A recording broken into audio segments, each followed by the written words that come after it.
Good morning.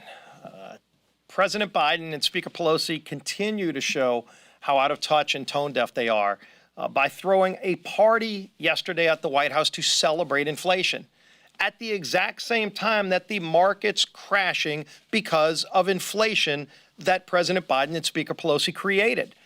You would think they would be paying attention to the struggle that families are facing, and you would think that they would bring us back here to Washington to put bills on the floor to fix these problems they created. But unfortunately, that's not what we're doing. Yet again, another week of no bills on the floor to lower gas prices, to lower costs that are crushing hardworking families, to do anything to secure the border. You talk about being tone deaf and out of touch. Kamala Harris over the weekend said that the border is secure. Maybe she says that because she hasn't been to the border to see how out of control it is because they've opened up the border. And as Nicole talked about, this is creating problems for families all across the country. We had over 100,000 deaths of young people last year from fentanyl and other drug overdoses because the border's open. Most of those drugs are being made in China and brought across our open southern border. Sorry, Kamala, the border is not secure. And in fact, it's so open that over 100,000 Americans died last year. Young people that aren't going to school today, that aren't going home to their families for dinner, because they won't secure the southern border.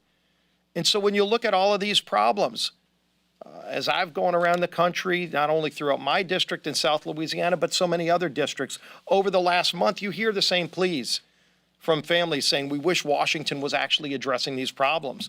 Well, the good news is we have a plan and help will be on the way. We're going to be rolling out our commitment to America in just a few days to show the country how a Republican majority would actually solve these problems that President Biden and Nancy Pelosi and the far leftists have created.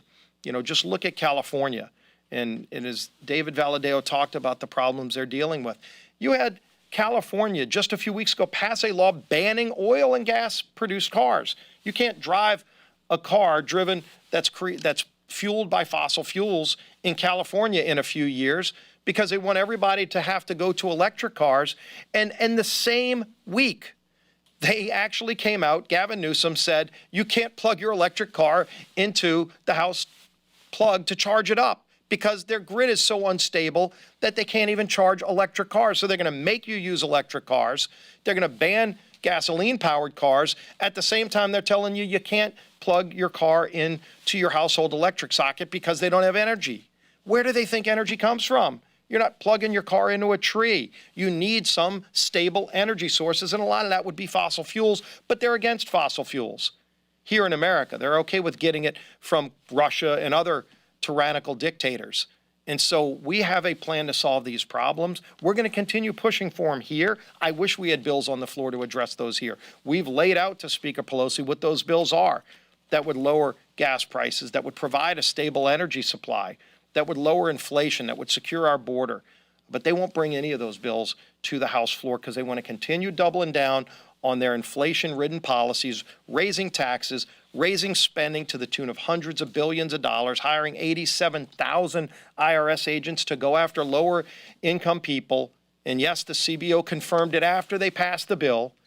Over $20 billion in new taxes that are going to be paid for by people making less than $400,000 a year, which breaks Joe Biden's pledge. He knew it before he signed the bill, and he signed the bill anyway, and they held a party at the White House yesterday celebrating the fact that they're raising taxes on lower-income families to give special interest giveaways to their rich friends, all while the market's collapsing.